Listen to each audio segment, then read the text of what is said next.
आगामी विधानसभा चुनाव के मद्देनजर सभी पार्टियों ने अभी से तैयारियां शुरू कर दी हैं। बीजेपी भी 5 राज्यों में होने वाले चुनाव में अपनी ओर से कोई कमी नहीं छोड़ना चाहती है। इसलिए अब प्रधानमंत्री नरेंद्र मोदी की अध्यक्षता में केंद्रीय चुनाव समिति की बैठक बुलाई गई है। चुनाव को लेकर होने वाली इस बैठक में पार्टी अध्यक्ष जयप्रकाश नड्डा, गृह मंत्री अमित शाह और केंद्रीय चुनाव समिति के अन्य नेता भी मौजूद रहेंगे। बीजेपी की सेंट्रल इलेक्शन कमेटी चुनाव रणनीति और फैसले लेने के लिए पार्टी की सबसे बड़ी कमेटी है। वैसे तो चुनाव समिति की बैठक चुनाव की तारीखों की घोषणा के बाद होती है।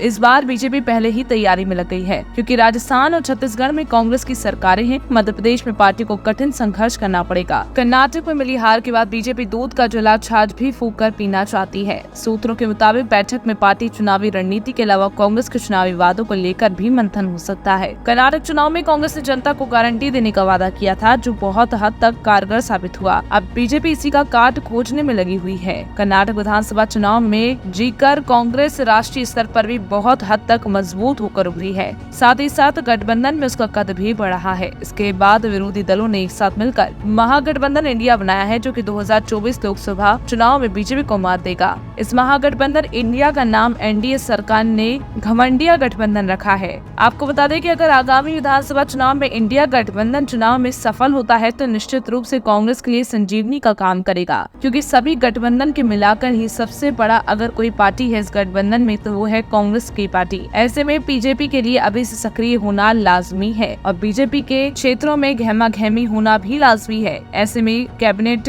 बैठक में ये भी निर्णय लिया जा सकता है कि कौन से राज्य में कौन से उच्च श्रेणी के राजनेताओं को लगाया जाएगा, जो कि आगामी विधानसभा चुनाव में कारगर साबित होंगे और बाकी पार्टी कार्यकर्ता और बाकी पार्टी के मंत्रियों को सहायता देंगे। तमाम बड़ी खबरों पर हम आपको लगातार अपडेट देते रहेंगे, लेकिन तब तक के लिए आप हमारे चैनल को लाइक, शेयर और सब्सक्राइब करना ना भूलें।